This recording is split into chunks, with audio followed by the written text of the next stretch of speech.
CFMPI. Ako po'y nagagalak na mag-represent sa aking chief ng PNP Pikaji CAB. Ang ibig sabihin po nito ay Community Affairs and Development Division. Si Lieutenant Colonel Luis Gisig ay may lakad po siya na equally important po, kaya po hindi po siya nakapunta. So, ako po ang pinadala niya. Actually, this is my first community engagement. Kasi bagong reassign lang po ako from HSS, Headquarters Support Service, as parang SWAT ng Krami. And then, nalipat ako sa Community Affairs dahil gusto kong magpa-promote po doon.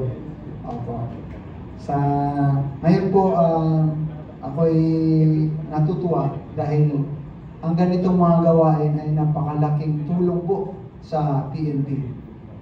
Ang organisasyon ng Force Multiplier ay isa sa mga haligi ng PNP sa pagpapanatili ng kaayusan at kapayapaan. So,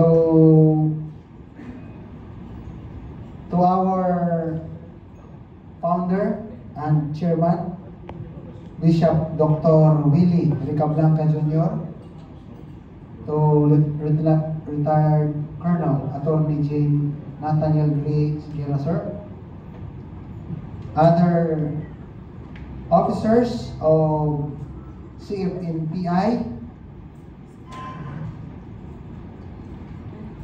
and also to all members, fellow public servants, other guests, friends, ladies and gentlemen, magandang hapon po sa ating lahat. Today marks the most significant day of CFMPI.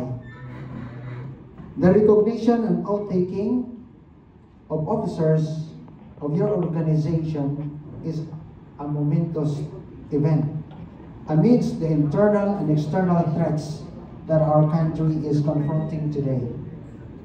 It is important because the 5 pillars of criminal justice system will never be complete without the presence of community. And you are part